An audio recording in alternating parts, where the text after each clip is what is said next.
안녕하세요. 프로바둑 기사 이세돌입니다. 백돌과 흑돌이 자신의 영역을 확장해 승부를 결정짓는 바둑. 제가 이 바둑돌을 친 지 올해 30년이 됐습니다. 5살에 배운 바둑이 저의 인생을 바둑판 위에 올려놓았습니다. 흔히 정치를 바둑판과 같다고들 합니다. 정치나 생활에서 바둑 용어가 자주 등장하는 것도 그런 맥락이겠죠. 제가 많지 않은 나이지만 제가 보는 정치, 제가 보는 문재인 후보 이야기를 한번 해볼까 합니다. 저는 지난 민주당 경선에서 안희정 지사를 지지했습니다. 경선 당시에 문재인 후보가 민주당 대통령 후보로 결정된다면 어떻게 할 거냐고 그렇게 묻는 분들이 계셨는데요. 저는 그다지 망설임 없이 문재인 후보를 도울 거라 이렇게 말했습니다. 저는 이번 민주당 경선에 참가한 후보님들 모두 좋아합니다. 색깔은 틀리지만 이렇게 훌륭한 분들을 한꺼번에 놓고 고민하는 것이 정말 기쁘고 또 자랑스러웠습니다. 그리고 문재인 후보가 공정한 경쟁을 통해서, 선의의 경쟁을 통해서 당당히 대통령 후보로 결정된 것에 국민의 한 사람으로서 자부심을 또 느낍니다. 경선 경쟁자들이 지금의 문재인 후보를 진심을 다해 적극적으로 돕는 것을 보면 제 생각이 그다지 틀리지 않은 것 같아 정말 뿌듯한 마음입니다. 요즘에 많은 분들이 이세돌 하면 또 알파고의 그런 대국을 떠올리시더라고요. 인간 대 인공지능의 그런 대결이라 관심이 많았던 것이 아닌가 생각이 듭니다. 결과는 1대4 저의 완패였습니다. 저를 격려해 주시는 분들은 컴퓨터와의 싸움에서 한 번이라도 이겼다는 것이 대단한 것이라 이렇게 칭찬해 주셨는데요. 또 애초에 공정한 경쟁이 아니었다는 말씀도 해주셨습니다. 알파고가 그만큼 완성도 있는 그런 프로그램이었으니까요. 하지만 저는 좀 다르게 생각을 했습니다. 알파고와의 대국은 사실 알파고가 아니라 제 자신에게 졌다 이렇게 생각이 듭니다. 준비가 안 돼 있었고 또 상대에 대해서 너무 알지 못했습니다. 또 3번의 대국에 내리패하면서 정신적으로 좀 공황 상태에 빠진 적도 있고요. 복귀를 반복하면서 돌파구를 찾으려고 노력을 했습니다. 결국은 제가 약하다는 것을 인정하고 더 집중하는 수밖에 없었습니다. 그런 정성이 통했다 할까요? 4번째 대국에서 또 알파고에게 1승을 거둘 수 있었습니다. 아마도 많은 분들의 그런 격려와 응원 덕택이 아니었나 생각해 봅니다. 사국에서 이렇게 둔 78수를 신의 한 수라고 이렇게 얘기해 주시는 분들이 많으셨는데요. 사실은 그것은 신의 한 수의 는 아니었고요. 그 당시에 그냥 최선의 수를 찾은 것입니다. 사실 둘 데가 거기뿐이 없었어요. 다른 것은 좀 두기가 어려운 사실상 유일한 선택이었습니다. 나중에 이렇게 알파고와의 대국 책에 추천사를 써주신 분이 문재인 후보님입니다. 문재인 후보의 추천사 한 구절을 읽어보겠습니다. 정치는 바둑을 통해 배우는 점이 많습니다. 부득탐승, 승리를 탐하면 이길 수 없으며 공피고와 상대를 공격하기 전에 먼저 나를 돌아봐야 합니다. 기자정선, 작은 희생을 감수하며 훗날을 기약해야 하고 사소치대, 작은 것을 버리고 큰 것으로 나아가야 하는 것이 정치입니다. 문재인 후보가 중학교 때 동네 어르신들 어깨너머로 배워마도 그런 실력이 아마 3단 정도 된다고 그 얘기를 들었습니다. 참 대단하다고 생각이 드는데요. 이렇게 바둑으로 정치를 멋지게 표현하리라고 좀 생각지 못했습니다. 정말 바둑인으로서 좀 뿌듯하고요. 제가 알파고와의 사국에서 둔 78수 역시 또 이러한 정신을 잊지 않았던 점도 있지 않을까 생각합니다. 승리만을 목적으로 삼고 욕심을 부렸다면 얻어지기 좀 힘들었겠죠. 상대를 공격하기 전에 나를 돌아봐야 또 다음 수가 보이고 또 같은 실수를 반복하지 않아야 앞으로 나아갈 수 있다고 생각합니다. 소탐대실이라고 하죠. 작은 것을 탐하면 큰 걸 잃습니다. 프로기사가 된 지도 벌써 올해 22년이 됐습니다. 수많은 이렇게 바둑을 두었지만은 가장 기억에 남는 그런 대국을 꼽자면 아마 이창호 구단과 그런 대국했던 2001년도가 아닌가, 2001년도의 대국이 아닌가 싶습니다. 당시 저는 18살, 정말 당돌한 소년이었고요. 이창호 구단은 정말 자타공인 세계 제1의 기사였습니다. 제 인생에서 첫 번째 세계대회 도전이었고요. 저는 예상 밖으로 파죽지세로 2연승을 거뒀고요. 또 상승세를 타고 있었습니다. 세 번째 대국도 사실 좀 지기가 힘들 정도의 그런 바둑이었는데요. 모든 것이 좀 저에게 미소를 짓고 있는 그런 상황이 아니었나 싶습니다. 하지만 이게 처음으로 이렇게 세계대회 우승이 눈앞에 다가왔다고 이렇게 생각하는 순간에 정말 바둑이 보이질 않더라고요. 정말 우승만 보였습니다. 바둑판에서는 좀 아른아른하른 그런 아른아른거린다는 말이 있습니다. 정말 선배님들이 많이 이렇게 충고해주는 말인데요. 저는 그때 아른아른거린다는 그런 의미를 처음으로 알게 됐습니다. 처음 느꼈던 그런 상황이라 어떻게 대처할 수가 없었고요. 또 눈앞에는 이창호 구단이 정말 흔들림 없이 앉아 계셨고 저는 계속 아른거렸고요. 세계 최고의 기사가 저의 그런 상태를 모르실 리가 없었겠죠. 결국 남은 세 판을 모두 내주고 준우승에 머물렀습니다. 하지만 그 경험은 제 바둑 인생에서 가장 중요한 장면으로 기억하고 있습니다. 고작 10대 후반에 이제 처음으로 세계대회 결승에 올라갔던 그런 소년이 패기 하나로 모든 것을 판단했다는 것, 그런 것을 이제 나중에 알게 된 것이죠. 정말 그때 배운 것이 많습니다. 그 이후에 좀 성공적으로 됐던 다른 대국이 이때 정말 그런 실패가 가져다 준 성공이 아니었나 하는 생각이 듭니다.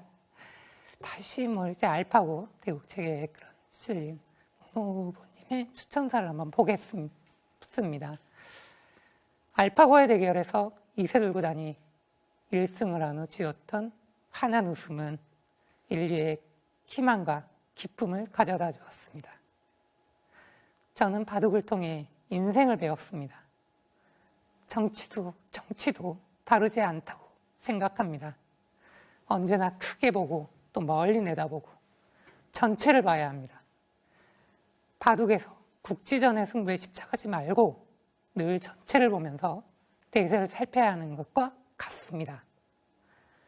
꼼수가 정수에 이길 수 없는 이치도 이와 같습니다.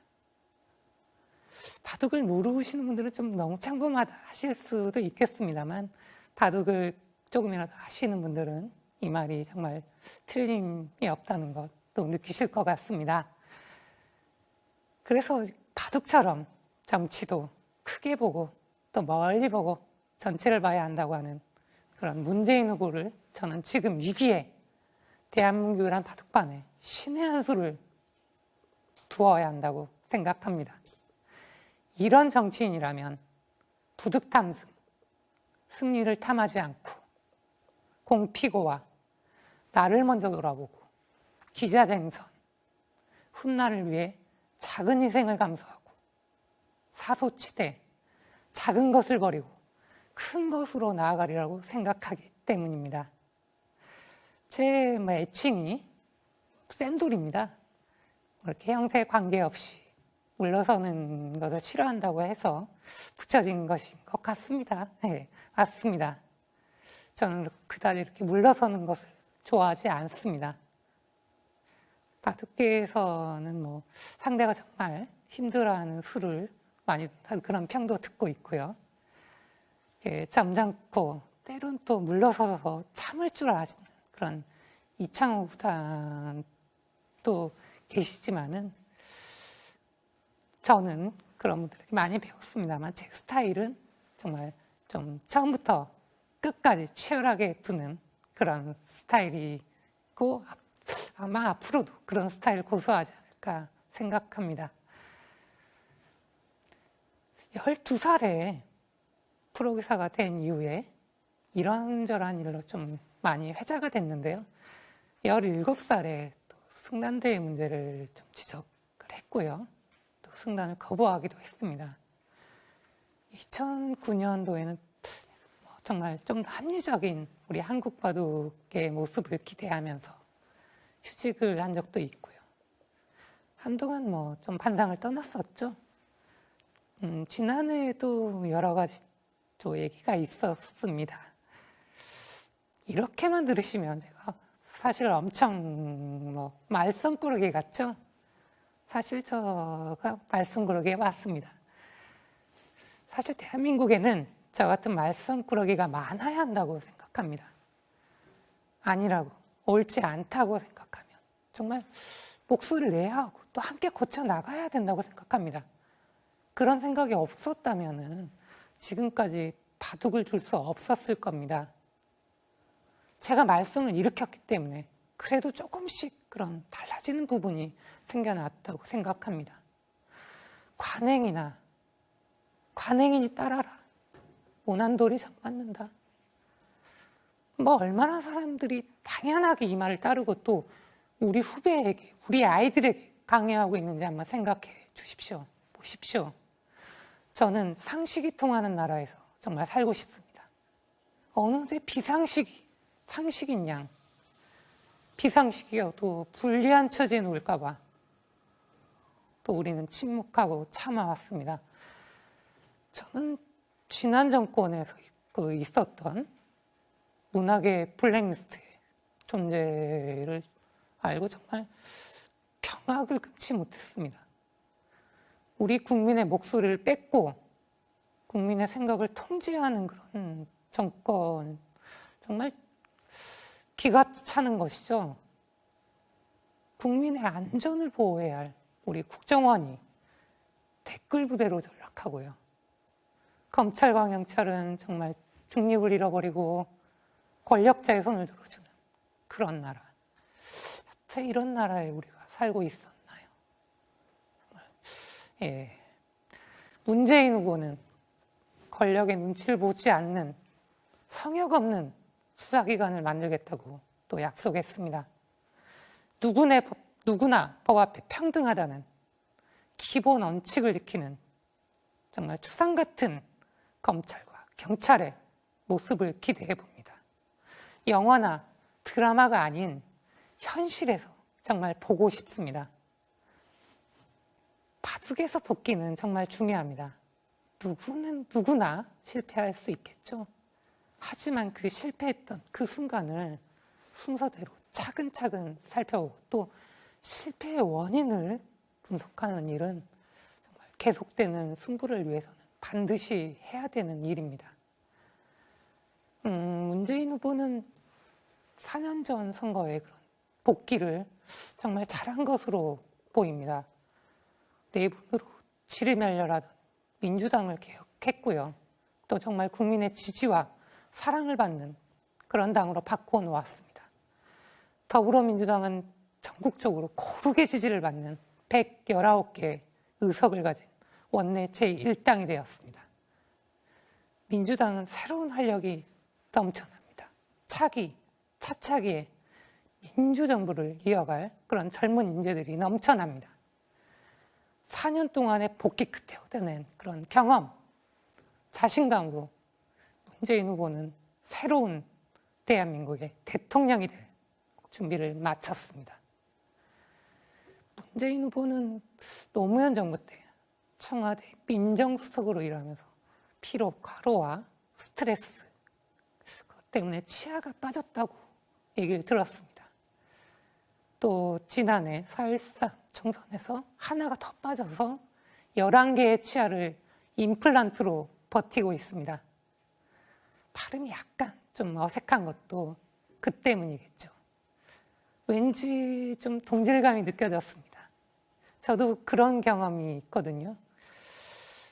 종종 제 목소리에 그런 질문을 받습니다. 제 목소리가 좀 굉장히 특이하지 않습니까? 심한 그런 스트레스 때문에 목소리가 좀 변해서 그런 겁니다. 이렇게 과정을 생략한 채 그렇게 드러난 겉모습만 이렇게 본다면 문재인 후보의 발음이나 제 목소리에 대해서도 오해할 수 있습니다. 하지만 고통을 이겨낸 그런 결과이기 때문에 저는 뭐 그렇게 신경 쓰지 않게 됐습니다. 오히려 뭐 또 개성이 있다며 좋게 봐주시는 분들도 많이 늘어나고 있다고 생각합니다. 뭐 나이에는 맞진 않지만 제 목소리를 귀엽다는 분들도 좀 계신 것 같습니다. 문 후보님의 약간은 어눌하게 들리는 그 목소리에 오히려 저는 더 신뢰가 갑니다. 바둑으로 받은 스트레스는 바둑으로 풀어야 하는 것처럼 대통령이 망친 나라는 또 좋은 대통령을 뽑아야 다시 일으킬 수 있습니다. 문재인 후보는 아이를 마음 놓고 키울 수 있는 나라다운 나라를 만들 좋은 대통령이 될 거라고 믿어 의심치 않습니다. 문재인 후보는 은퇴 후에 양산의 시골집 텐마루에서 계곡을 마주하고 또 바둑을 두는 것이 꿈이라고 하시더라고요. 그때 제가 상대해드리겠습니다. 하지만 5년 뒤가 될 겁니다. 제가 서두에 바둑 영어가 생활에 많이 쓰인다고 했는데요. 제 마지막 이야기는 바둑 영어로 풀어보겠습니다. 박근혜 정권의 자충수로 대한민국이 정말 분노했습니다. 꼼수와 무리수로 점철됐던 그 긴 세월에 우리 국민의 억울함, 정말 참담함이 정말 극에 달했습니다. 하지만 촛불민심이 포석을 깔아주고요. 정석대로 돌로와 이렇게 판세를 키워온 문재인 후보가 있지 않겠습니까? 정말 희망이 보입니다. 이젠 깔끔한 끝내기를 해야 될 때입니다. 바로 지금이 사활을 걸어야 될 때입니다. 꼼수는 결코 정수를 이길 수 없습니다. 이제 국민이 신의 한 수를 둘 차례입니다. 그 한 수, 문재인에게 두시는 건 또 어떨까요? 한 번만 다시 복귀해 보시죠. 이 상황을 타개할 유일한 사람은 준비된 대통령 문재인입니다. 정말 감사합니다. 덕택이 아니었나 생각도 해봅니다.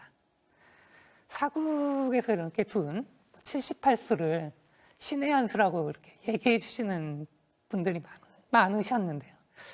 사실은 그것은 뭐 신의 한 수는 아니었고요. 그 당시에 그냥 최선의 수를 찾은 것입니다. 사실 둘 데가 거기뿐이 없었어요. 다른 것은 좀 두기가 어려운 사실상 유일한 선택이었습니다. 나중에 이렇게 알파고와의 대국 책에 추천사를 써주신 분이 문재인 후보님입니다. 문재인 후보의 추천사 한 구절을 읽어보겠습니다. 정치는 바둑을 통해 배우는 점이 많습니다. 부득탐승, 승리를 탐하면 이길 수 없으며 공피고와 상대를 공격하기 전에 먼저 나를 돌아봐야 합니다. 기자쟁선, 작은 희생을 감수하며 훗날을 기약해야. 안녕하세요. 프로바둑 기사 이세돌입니다. 백돌과 흑돌이 자신의 영역을 확장해 승부를 결정짓는 바둑. 제가 이 바둑돌을 친 지 올해 30년이 됐습니다. 5살에 배운 바둑이 저의 인생을 바둑판 위에 올려놓았습니다. 흔히 정치를 바둑판과 같다고들 합니다. 정치나 생활에서 바둑 용어가 자주 등장하는 것도 그런 맥락이겠죠. 제가 많지 않은 나이지만 제가 보는 정치, 제가 보는 문재인 후보 이야기를 한번 해볼까 합니다. 저는 지난 민주당 경선에서 안희정 지사를 지지했습니다. 경선 당시에 문재인 후보가 민주당 대통령 후보로 결정된다면 어떻게 할 거냐고 그렇게 묻는 분들이 계셨는데요. 저는 그다지 망설임 없이 문재인 후보를 도울 거라 이렇게 말했습니다. 저는 이번 민주당 경선에 참가한 후보님들 모두 좋아합니다. 사소치대, 작은 것을 버리고 큰 것으로 나아가야 하는 것이 정치입니다. 문재인 후보가 중학교 때 동네 어르신들 어깨너머로 배워마던 그런 실력이 아마 3단 정도 된다고 그 얘기를 들었습니다. 참 대단하다고 생각이 드는데요. 이렇게 바둑으로 정치를 멋지게 표현하리라고 좀 생각지 못했습니다. 정말 바둑인으로서 좀 뿌듯하고요. 제가 알파고와의 사국에서 둔 78수 역시 또 이러한 정신을 잊지 않았던 점도 있지 않을까 생각합니다. 승리만을 목적으로 삼고 욕심을 부렸다면 얻어지기 좀 힘들었겠죠. 상대를 공격하기 전에 나를 돌아봐야 또 다음 수가 보이고 또 같은 실수를 반복하지 않아야 앞으로 나아갈 수 있다고 생각합니다. 소탐대실이라고 하죠. 작은 것을 탐하면 큰 걸 잃습니다. 것이라 이렇게 칭찬해 주셨는데요. 또 뭐 애초에 공정한 경쟁이 아니었다는 말씀도 해주셨습니다. 뭐 알파고가 그만큼 완성도 있는 그런 프로그램이었으니까요. 하지만 저는 좀 다르게 생각을 했습니다. 알파고와의 대국은 사실 알파고가 아니라 제 자신에게 졌다 이렇게 생각이 듭니다. 준비가 안 돼 있었고 또 상대에 대해서 너무 알지 못했습니다. 또 3번의 대국에 내리패하면서 정신적으로 좀 공황 상태에 빠진 적도 있고요. 복귀를 반복하면서 돌파구를 찾으려고 노력을 했습니다. 결국은 제가 약하다는 것을 인정하고 더 집중하는 수밖에 없었습니다. 그런 정성이 통했다 할까요?